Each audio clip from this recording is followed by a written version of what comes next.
O Senhor esteja convosco. Proclamação do Evangelho de Jesus Cristo segundo Mateus.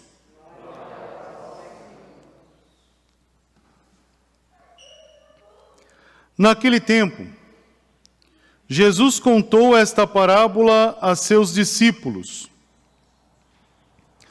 Um homem ia viajar para o estrangeiro. Chamou seus empregados e lhes entregou seus bens. A um deu 5 talentos.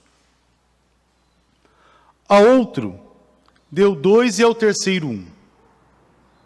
A cada qual de acordo com a sua capacidade. Em seguida viajou. O empregado que havia recebido 5 talentos saiu logo, trabalhou com eles e lucrou outros 5. Do mesmo modo que havia recebido 2, lucrou outros 2. Mas aquele que havia recebido um só, saiu, cavou um buraco na terra e escondeu o dinheiro do seu patrão.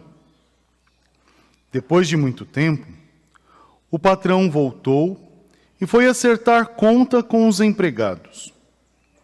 O empregado que havia recebido 5 talentos entregou-lhe mais 5, dizendo: Senhor, tu me entregaste 5 talentos.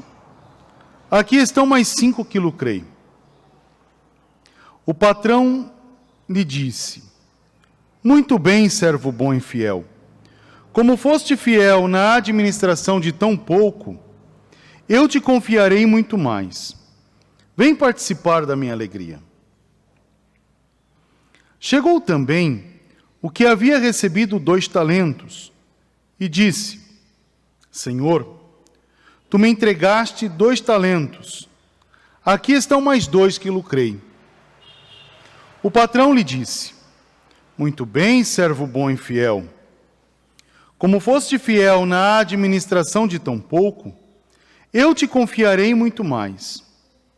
Vem participar da minha alegria. Por fim, chegou aquele que havia recebido 1 talento e disse: Senhor, sei que és um homem severo, pois colhes onde não plantaste, e ceifas onde não semeaste. Por isso fiquei com medo e escondi o teu talento no chão. Aqui tens o que te pertence. O patrão lhe respondeu: Servo mau e preguiçoso, tu sabias que eu colho onde não plantei e ceifo onde não semeei? Então devias ter depositado meu dinheiro no banco, para que ao voltar eu recebesse com juros o que me pertence. Em seguida o patrão ordenou: Tirai dele o talento e dai-o àquele que tem 10. Porque a todo aquele que tem, será dado mais, e terá em abundância. Mas daquele que não tem, até o que tem lhe será tirado. Quanto a este servo inútil, jogai-o lá fora na escuridão. Ali haverá choro e ranger de dentes. Palavra da salvação. Glória a vós, Senhor. Podemos sentar. Queridos irmãos e irmãs, nós nos reunimos hoje para celebrar, como disse no início da missa, o 33º domingo desse tempo comum. Nós estamos praticamente vivendo o penúltimo domingo do ano católico. A liturgia da igreja tem um calendário, e o nosso calendário termina com a festa de Cristo Rei. Então, logo, próximo domingo, festa de Cristo Rei, encerramos o calendário litúrgico da igreja, o ano litúrgico cristão. E vamos começar um novo ano com o primeiro domingo do tempo do Advento. Olha que maravilha que o Senhor nos dá a celebrar. O Senhor já vai nos preparando. As leituras que nós temos são chamadas leituras apocalípticas. Não quer dizer que são leituras do livro do Apocalipse, né, o livro das revelações. Apocalíptica porque são leituras reveladoras que nos ajudam a entender o término de um ciclo e o início de um outro, um novo ciclo. Então é importante a gente observar aqui o que o Senhor está querendo colocar O que a igreja nos apresenta também sobre esta realidade? Primeiro, se olharmos bem sobre a ação, a primeira leitura vai fazer quase como um elogio. Se pegarmos lá Provérbios, vai fazer um elogio à presença e à pessoa da mulher, como sendo ela um exemplo bonito de fortaleza e disponibilidade, aquela que sabe não só olhar para a sua realidade, mas também ajuda o teu próximo, faz por amor. Se pegarmos a segunda leitura, vai dizer que esse amor vai ser chamado de prudência. Então ficai atento e vigiai, porque o Senhor virá como um ladrão à noite, você não saberá a hora que Ele vai chegar. Então mantenha as vossas lâmpadas acesas. Quer dizer, o Senhor nos convida primeiramente a reconhecer a fortaleza e a prudência, que vão nos dar esse fruto chamado amor, que é o serviço, a comunhão. E aqui a gente encontra o texto do Evangelho que vai nos ajudar bem a entender esse sentido de comunhão. Veja que interessante, Jesus está conversando com os seus discípulos, está falando para os seus discípulos, seus apóstolos, quase que dizendo, olha, eu não quero que vocês vivam de forma errada, eu quero a coisa boa aqui com vocês. Aí ele conta essa parábola tão grande, a parábola desses talentos aqui apresentados, tão grande. Vai dizer que o Senhor entrega o talento para 3 pessoas, mas para cada um vai entregar o talento de acordo com a sua capacidade de agir com o talento. E é interessante a gente conhecer um pouquinho, quanto custa um talento, senão a gente fala, talento é pouco, O talento aqui, que o Senhor dá para eles, corresponde, um talento naquela época, correspondia a mais ou menos uns 20 anos de trabalho. Ou melhor, 35 quilos de ouro. Então, o talento é bom, Aquele que recebe 5, o outro recebe 2, o outro recebe 1. Repararam uma coisa interessante? Eles não brigam. Um recebeu mais, outro recebeu menos, e ninguém brigou. Talvez o talento é tão bom que a gente recebendo fica feliz e está assim do jeito que está. Primeiro vem a ação, o serviço. Quem recebeu mais, trabalhou mais. Quem recebeu menos, nem trabalhou. Mas por que não trabalhou? Olha que interessante. Porque 2 realidades ali foram apresentadas. Primeiro, foi apresentado o medo e depois a preguiça. São 2 palavras que aparecem no texto, medo e preguiça. Às vezes também na vida, a gente olha para esse medo e para essa preguiça e também achamos desculpas. Por exemplo, se a gente olha, hoje a gente fala assim, a gente vai dizer da pandemia, e é um fato, dá medo, e esse medo é importante porque nos dá prudência para não fazer errado. Não é interessante? Então esse medo é bom.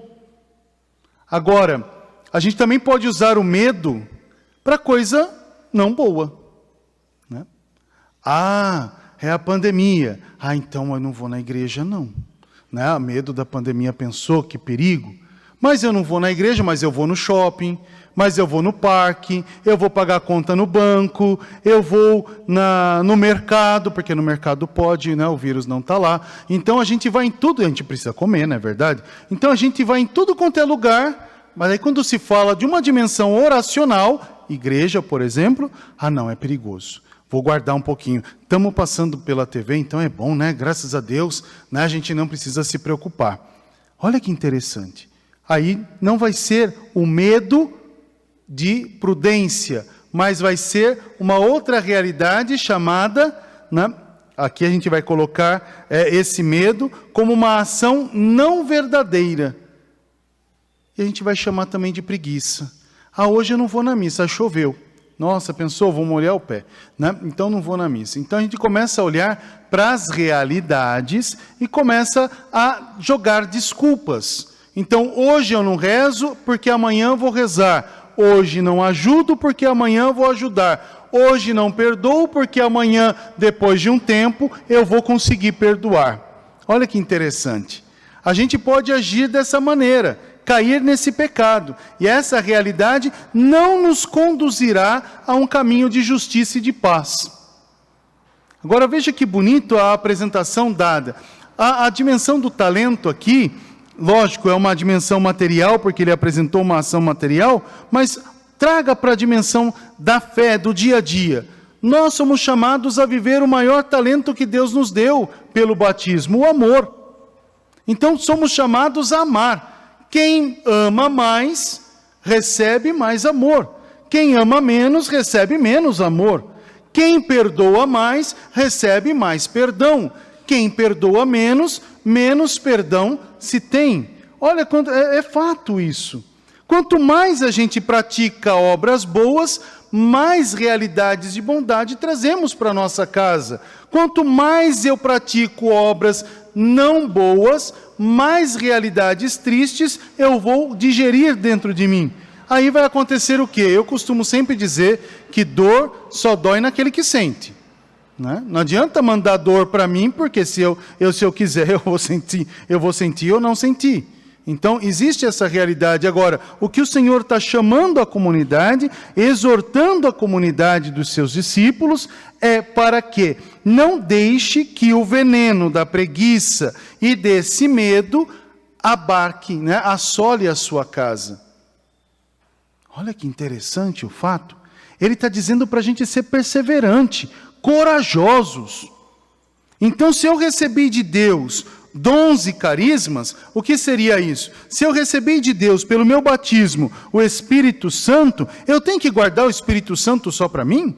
Não, eu tenho que colocar essas ações do Espírito Santo em comunhão, em comunidade. Como? Servindo um ao outro, amando um ao outro, perdoando-se mutuamente, vivendo a verdadeira paz. Essas são as ações importantes, promovendo o bem comum. Essa é a parte fundamental. Como gostaria que todos pudessem entender tudo isso. Para viver o bem comum, a gente não tem que simplesmente olhar para o meu valor egocêntrico e julgar dele para o universal. Eu tenho que viver o valor que é comum. Por isso que Deus, quando ensinou o Pai Nosso, Ele não falou, Pai meu, rezem para o meu Pai. Como que Jesus falou? Pai Nosso. O Pai é meu e teu. Né? O perdão é dado para mim e para ti. O pão é dado para mim e para ti. Olha que interessante, porque ele não fala o meu pão de cada dia, ele fala o pão nosso de cada dia. Eu tenho que falar, esqueço às vezes que eu tenho que falar olhando para a câmera, perdão em casa, viu? Né? Mas essa é a ação interessante, que a gente tem que olhar e viver esse mistério. Porém, ele nos dá essa palavrinha do verdadeiro administrar valores, bens, talentos. Como é que eu vou administrar os talentos? Perdoando para poder receber o perdão. Não é assim que a gente reza no Pai Nosso? A gente não reza no Pai Nosso, Senhor, me perdoa para que eu possa perdoar o meu irmão. Fala, né? A oração do Pai Nosso diz exatamente ao contrário. Como eu perdoo o meu irmão, eu peço o perdão que vem de Deus sobre mim. É uma ação engrandecedora. Então, quanto mais a gente trabalha a dimensão do amor, mais amor vamos ter. Quanto menos amor tiver no coração, menos amor vai ter no seu cotidiano. E quando perde o amor, perde-se tudo. Aí as coisas ficam mais complicadas. Aí veja que interessante o fato da conversa depois. Quem trabalha nessa realidade, quem se doa mais, recebe de Deus alegria. Qual é a fala de Deus? Servo bom e fiel. Como fostes fiel em pequenas coisas, eu vou te dar coisas maiores.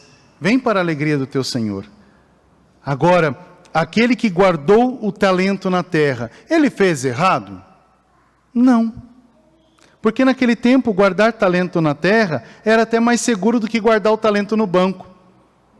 Muitos não tinham direito, não tinham como chegar ao banco. Porque o banco até hoje faz a mesma coisa. Você coloca um dinheirinho lá, mas ele precisa sobreviver. Então, ele tira um pouquinho do seu dinheiro também. Se você coloca o seu talento no banco, vai render uns juros, mas o banco vai impor taxas para que você pague. Logo, o seu talento não vai render tanto quanto você imagina. Mas se você guardar o seu talento no chão, né? Segundo aquela concepção, se eu guardar o talento no chão, eu vou ter um talento por um tempo. determinado. Não vai crescer, porém também não vou perder. Ele não fez errado de primeiro momento. Mas qual foi o seu maior erro?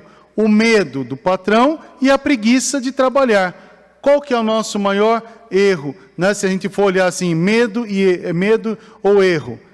Né? É saber que o Senhor necessita de nós e a gente cruza os braços dizendo: Senhor, eu só quero trabalhar, que é bom nada, né? É aquele negócio, né? Venha a nós, o vosso reino fazer acontecer nada. Eu só quero receber de Deus, mas eu também tenho que colocar toda a ação que recebi de Deus em comum união. Por isso que hoje, rezando esse texto, o Senhor nos convida a acreditar sempre, caminhar com prudência. Né? Então, seriedade. Depois, colocar em prática o que recebemos de Deus. Aqui ele está dizendo dessa dignidade de sermos um. Então, olhar essa ação de Jesus Cristo que fica no meio de nós, Eucaristia, saber amar, perdoar, partilhar, né? Como as primeiras comunidades fizeram. Eles faziam sempre isso depois da ascensão de Jesus. O que eles colocavam em comum? Tudo. Mas antes de qualquer ação material, eles se prontificavam em estar a serviço de um pelo outro. Tanto que eles eram conhecidos como amados. São Paulo, quando vai falar para a comunidade, como é que ele menciona a comunidade? Amados, santos de Deus. Eles estão falando da comunidade viva. Hoje, nós temos que nos unir mais, nos amar mais, viver a dinâmica do perdão, a doação de um pelo outro. Essa é a ação importante. Saber que a minha existência tem que ser a causa da tua alegria e a tua existência a causa da minha alegria. Saber partilhar essa dinâmica do amor, né? Isso é fazer acontecer o mistério de Deus que recebemos pelo nosso batismo. E depois colocar tudo isso que temos em razão do bem comum. Por isso que hoje o Papa reza o Dia Mundial do Pobre. Não para mostrar que a pessoa é pobre, mas para lembrar toda a humanidade que nós temos que ser um, porque o Senhor nos quis assim. Né? Nós somos da terra. Né? Infelizmente, criamos porções de terras e chamamos de países, mas todos somos natural da terra. Né? Somos filhos dessa terra e todos temos direito de dignidade, de igualdade e de fraternidade. Né? São ações importantes que nos ajudam a crescer bem, né? A viver o verdadeiro amor. Que o Senhor nos inspire cada vez mais e que a gente possa olhar sempre um pelo outro, se doando, se amando, se colocando a serviço, né? E olhando para a dimensão da fé, lembrando, eu sou discípulo e missionário de Jesus Cristo pelo meu batismo. Como estou vivendo este grande talento que Deus me deu a celebrar. Louvado seja o nosso Senhor Jesus Cristo.